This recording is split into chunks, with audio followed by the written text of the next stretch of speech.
জাতীয় থেকে আন্তর্জাতিক, প্রান্তিক, জনপদ থেকে নগর, চারপাশে ঠিক কি ঘটছে এই মুহূর্তে তা নিয়ে আয়োজন এখন চারদিক। আপনাদের সঙ্গে আছে আমি শরীফ রওশন। ছুটির দিনে হাটের খবরাখবর জানাতে রাজধানীর শাহজাহানপুর হাটে আছেন সহকর্মী সাজিদ আরাফাত। সরাসরি যুক্ত হচ্ছি তার সঙ্গে। রাতে সাজিদের সাথে যদি আমরা একটু যুক্ত হতে চাই, রাত বাড়ার সাথে সাথে আসলে ক্রেতাদের সমাগম কেমন দেখছেন এবং হাটগুলোতে পশুর সরবরাহ পর্যাপ্ত আছে কিনা?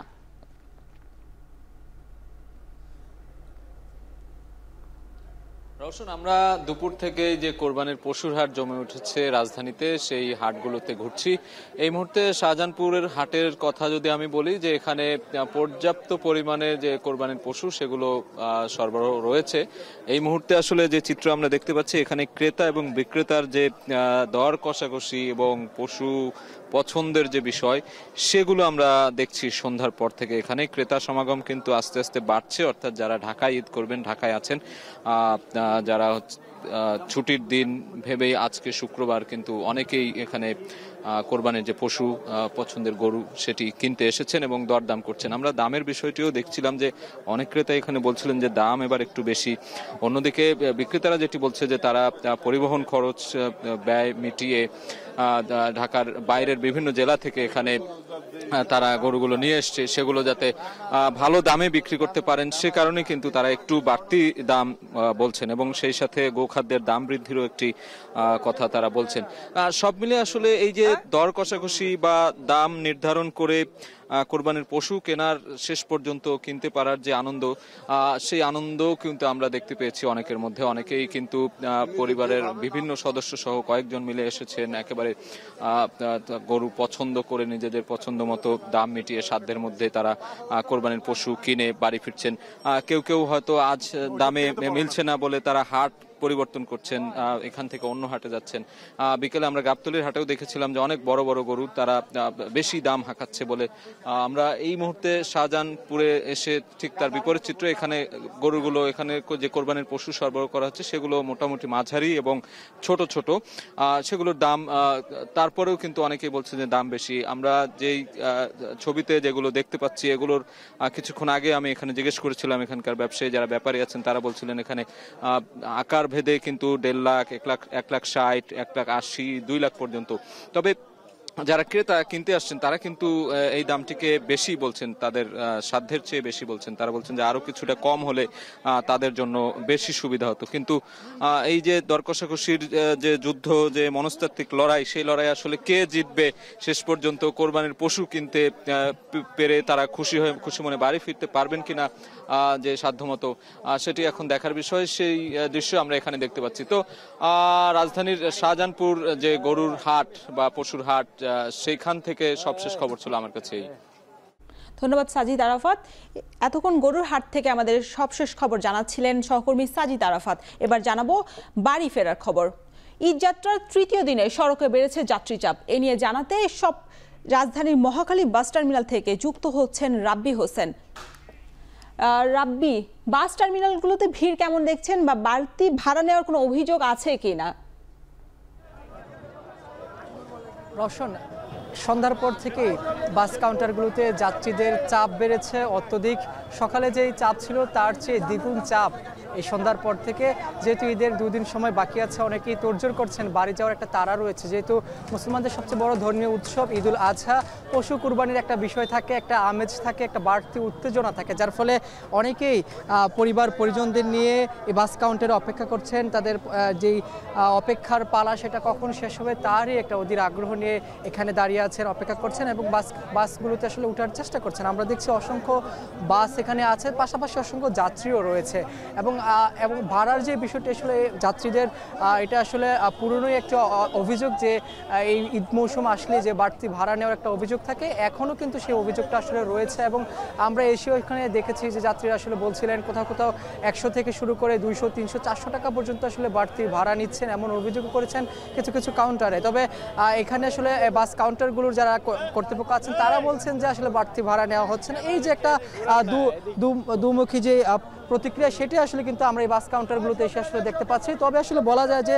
যাত্রীদের যে চাপ রয়েছে সেটি কিন্তু বাড়ছে আসলে বেলা বাড়ার সঙ্গে সঙ্গে। এবং যেহেতু আর মাত্র 2 দিন সময় হাতে বাকি আছে, অনেকে আসলে আজকেই যাওয়ার আসলে চেষ্টা করছে সবচেয়ে বেশি, কারণ পশু কুরবানি করার একটা বিষয় রয়েছে, কেনাকাটার একটা বড় বিষয় রয়েছে, যার ফলে অনেকে আজকে বাড়িতে গিয়ে তাদের পছন্দের পশুটি আসলে কিনবেন, এমনটি আমাদের যাত্রীরা বলছিলেন। তবে মহাখালী বাস টার্মিনালে আমি যখন এসেছি তখন যেমন ভিড় ছিল, এখন সেই ভিড়টা আরও বেড়েছে। এবং এইখানে আসলে বাস কাউন্টার কর্তৃপক্ষ বলছিলেন যে আজকে সারা রাতে অসংখ্য যাত্রী কিন্তু এই বাস কাউন্টারগুলোতে চলাচল আসবেন এবং এই বাসগুলোতে আসলে চলাচল করবেন, এমন টিকিটই আসলে তারা বিক্রি করেছেন। এবং অসংখ্য যাত্রী এখানে অপেক্ষা করছেন, টিকিট পাননি এমন যাত্রীর সংখ্যাটাও কিন্তু মোটেও কম নয়। তারা আসলে অভিযোগ করছেন যে দীর্ঘ সময় তারা লাইনে দাঁড়িয়ে আছেন, তারা অপেক্ষা করছেন কখন নাগাদ তারা টিকিটটি পাবেন এবং যাত্রা শুরু করতে পারবেন। যেহেতু যানজটের একটা বড় বিষয় থাকে এই ঈদ মৌসুমে, যার ফলে আজকেও আমরা দেখেছি বিভিন্ন জায়গায় যানজটের খবর পেয়েছি, যার ফলে সেই অবস্থাটা কিন্তু আমরা দেখেছি এই বাস কাউন্টারগুলোতে, তার একটা প্রভাব পড়েছে অর্থাৎ যানজটের, যার কারণে 1 থেকে 2 ঘন্টা, কোনো বাস আসলে 3 ঘন্টা সময় দেরিতে ছেড়ে যাচ্ছে এই কাউন্টারগুলো থেকে, আমরা এমনটি আসলে দেখতে পেয়েছি। তবে বলা যায় যে সময় যত ঘনিয়ে আসছে, ঈদ যত আসলে নিকটে আসছে, ততই যাত্রীদের চাপ বাড়ছে এই বাস কাউন্টারগুলোতে। পরিবার পরিজনদের সঙ্গে ঈদ উদযাপন করার জন্য সে বাড়তি আনন্দ নিয়েই তারা আসলে এই বাস কাউন্টারে এসছেন, টিকিট কাটছেন এবং যাত্রা করছেন। এই ছিল মহাখালী বাস টার্মিনাল থেকে আমার কাছে সর্বশেষ খবর। রাব্বি, ঈদযাত্রায় যানবাহনের চাপ আছে, তবে যানজট হবে না। পশুর হাটের কারণে কোথাও কোথাও যানজট হচ্ছে, যা নিরসনে সব পক্ষকে সহযোগিতা করতে হবে। সকালে ধানমন্ডিতে আওয়ামী লীগ সভাপতির রাজনৈতিক কার্যালয়ে সংবাদ সম্মেলনে এসব কথা বলেন দলের সাধারণ সম্পাদক ওবায়দুল কাদের। কোনো অবশ্য চাপ আছে, তবে রাস্তার জন্য কোথাও যানজট হবে এমন বিষয় নেই। সড়ক এখন শেখ হাসিনার সরকারের আমলে হয়েছে। কোরবানির ঈদের সময় পশুরা একটু সমস্যার সৃষ্টি করে, যাদের কাছে দায়িত্ব রয়েছে তারা যথাযথভাবে দায়িত্ব পালন করবেন। এদিকে নৌপথেও ঘরপুখো মানুষের উপচে পড়া ভিড় দেখা গেছে। এই নিয়ে বিস্তারিত জানাতে রাজধানীর সদরঘাট থেকে আমাদের সাথে এই মুহূর্তে যুক্ত হচ্ছেন সহকর্মী মাঝার ইবন। চলে যাচ্ছি সরাসরি মাঝারের কাছে। মাঝার, প্রতিদিন কি পরিমাণ লঞ্চ ছাড়ছে বা ঝুঁকি নিয়ে যে পারাপার হচ্ছে, এই নিয়ে প্রশাসন কোনো ব্যবস্থা নিয়েছেন কিনা? রোশন, গত পবিত্র ঈদুল ফিতরে আমরা দেখেছি একটি অনাকাঙ্ক্ষিত ঘটনা ঘটেছিল সদরঘাটে। এরপর থেকে এবারের ঈদ যাত্রায় আমরা দেখেছি সংশ্লিষ্ট যারা রয়েছেন কর্তৃপক্ষ, police, RAB, fire service, BIWTA, সকলে এবারে অনেকটাই তৎপরতা দেখাচ্ছে। সদরঘাটে আমরা দেখেছি যে তাদের যে অস্থায়ী ক্যাম্পগুলো রয়েছে সেখানে সিসিটিভির মাধ্যমে তারা তদারকি করছে, পাশাপাশি তারা সশরীরে প্রতিটি লঞ্চের সামনে আমরা দেখেছি যে তারা এসেছেন। অর্থাৎ কর্তৃপক্ষ যারা রয়েছেন, সংশ্লিষ্ট যারা রয়েছেন, তাদের যে সমস্ত তদারকি রয়েছে যাত্রী পারাপারের বিষয়টি, সেটি তারা দেখভালই করছেন ভালোভাবে। আমরা যতটুকু বুঝতে পেরেছি এখানে এসে সদরঘাটের চিত্র সেটি বলছে। আর এখন পর্যন্ত সদরঘাট থেকে আমাদের কাছে তথ্য রয়েছে 70টি লঞ্চ ছেড়ে গিয়েছে। কর্তৃপক্ষের যে টার্গেট রয়েছে যে 90টির মতো লঞ্চ তারা ছাড়বেন যদি তারা যাত্রী পায়। আর এইখানে সদরঘাটে এসে যেটা আমরা দেখতে পেয়েছি যে দক্ষিণাঞ্চলগামী যে সমস্ত লঞ্চগুলো রয়েছে, বিশেষ করে ঢাকা, ভোলা এবং হাতিয়া, এই সমস্ত অঞ্চলের লঞ্চে আমরা যাত্রী সমাগম সবচাইতে বেশি দেখেছি। পাশাপাশি বরিশাল এবং বরিশালের পাশে যে সমস্ত জেলাগুলো রয়েছে, পটুয়াখালী, ঝালকাঠি, এই সমস্ত রুটে যাত্রী সমাগম রয়েছে, তবে তুলনামূলক কম। এখন যে সমস্ত লঞ্চগুলো রয়েছে ঘাটে, বেশিরভাগই বরিশাল এবং ভোলাগামী যে সমস্ত লঞ্চগুলো রয়েছে, প্রতিটি যাত্রীকে আমরা দেখছি পল্টন দিয়ে এসে তারা লঞ্চে উঠতে স্বাভাবিকভাবেই। তবে এখন যে সমস্ত যাত্রীরা রয়েছে তাদের এই লঞ্চগুলো 9টা, 10টা, 11টা, অর্থাৎ পর্যায়ক্রমে প্রতিটি লঞ্চ ছাড়বে যাত্রী সমাগম যখন সম্পূর্ণ হবে। লঞ্চ কর্তৃপক্ষ যেটি বলছে যে লঞ্চ কর্তৃপক্ষেরও আমরা ভিন্ন মত দেখেছি দুটি রুটে, বিশেষ করে ঢাকা বরিশাল এবং ঢাকা ভোলা রুটে।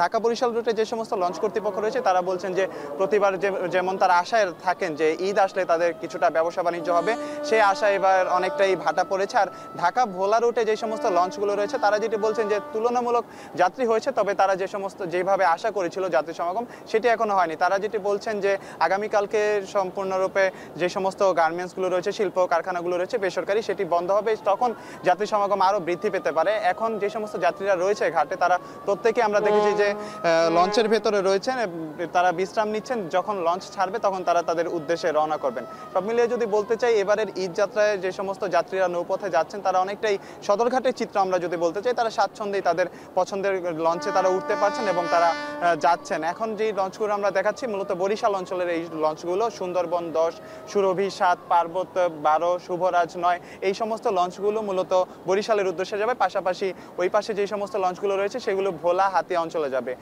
যেটি আমরা এই সদরঘাটে এসে যেটি আমরা বুঝতে পেরেছি যে যেই ভাটা পড়েছিল পদ্মা সেতু হওয়ার পরে ঈদ যাত্রায় কিছুটা চাপ বাড়লেও যাত্রীদের, তবে সেই আশানুরূপ যেই বিষয়টি সেটি এখন পর্যন্ত সদরঘাটে সেটি বলা যায় না। তবে তুলনামূলক চাপ রয়েছে, যেটি বলছিলাম যে ঢাকা বরিশাল রুটের চাইতে ঢাকা ভোলা এবং হাতিয়া অঞ্চল যেই সমস্ত অঞ্চলে সরাসরি সড়ক ব্যবস্থা এখনো পর্যন্ত সম্পূর্ণ হয়নি, সেই সমস্ত অঞ্চলে আমরা নৌপথে যাত্রীদের চাপ দেখতে পেয়েছি।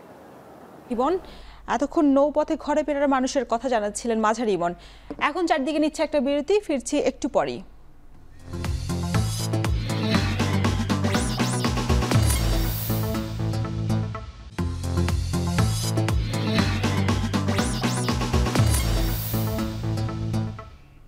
বিরতির পর ফিরে এলাম, আপনারা দেখছেন এখন চারদিক। সরবরাহ স্বাভাবিক থাকলেও যশোরে বাড়তে শুরু করেছে চালের দাম। সপ্তাহ ব্যবধানে সব ধরনের চালের দাম বেড়েছে 5 থেকে 6 টাকা পর্যন্ত। বর্তমানে প্রতি কেজি মিনিকেট চাল বিক্রি হচ্ছে 62 টাকায়, যা গত সপ্তাহে ছিল 60 টাকা। এছাড়া 74 টাকার বাসমতি চাল 80 টাকা ও 52 টাকা কেজির পাইজাম চাল বিক্রি হচ্ছে 55 টাকায়। বেড়েছে 49 ও কাজল লতার দামও। ব্যবসায়ীদের দাবি, ধানের দাম বেড়ে যাওয়া ও মিল মালিকদের কারসাজিতে বাড়ছে চালের দাম। এমন অবস্থায় চালের দাম নিয়ন্ত্রণে নিয়মিত বাজার মনিটরিংয়ের দাবি ভোক্তাদের।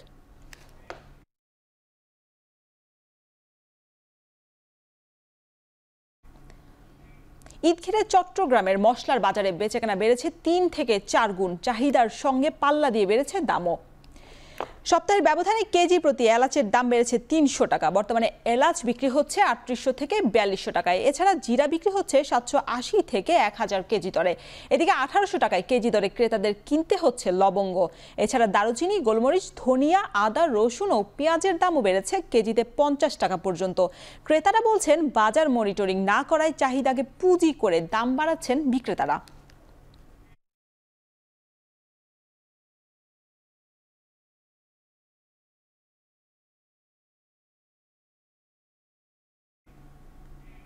এখন চারদিকে নিচ্ছি বিরতি, ফিরছি একটু পর।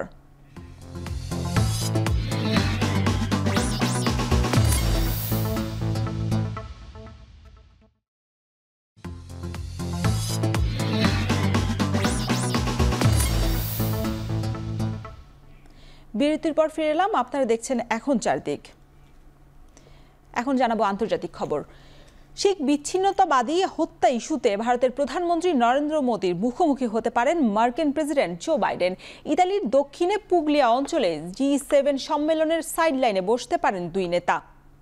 হোয়াইট হাউস জানিয়েছে, দ্বিপাক্ষিক বৈঠকের সম্ভাবনা উড়িয়ে দেওয়া যাচ্ছে না। আবার ব্যস্ত সময়সূচির ফাঁকে সুযোগ নাও মিলতে পারে বৈঠকের। অন্যদিকে ভারতের সঙ্গে শীর্ষ পর্যায়ে কানাডায় শিখ নেতা হত্যার ইস্যুতে আলোচনার ওপরেও জোর দিয়েছে যুক্তরাষ্ট্র। শেষবার গেল বছর সেপ্টেম্বরে ভারতের G20 শীর্ষ সম্মেলনের সময় বৈঠকে বসেছিলেন বাইডেন ও মোদি। এবার ফ্রান্স, যুক্তরাজ্য, জাপান, জার্মানি ও ইতালির সরকার ও রাষ্ট্রপ্রধানদের সঙ্গে বৈঠক করবেন মোদি। নিশ্চিত কর্মসূচিতে এখন পর্যন্ত নেই কানাডার প্রধানমন্ত্রী জাস্টিন ট্রুডোর সঙ্গে বৈঠকের কোনো পরিকল্পনা। শেষ করছি এখন চারদিক। এখন টেলিভিশন ওয়েবসাইটে দেখতে ভিজিট করুন www.ekhon.tv। এখন টেলিভিশন ফেসবুকে দেখতে ভিজিট করুন facebook.com/tv.ekhon। এছাড়া ইউটিউবে এখন টেলিভিশন দেখতে ভিজিট করুন youtube.com/c/ekhon tv।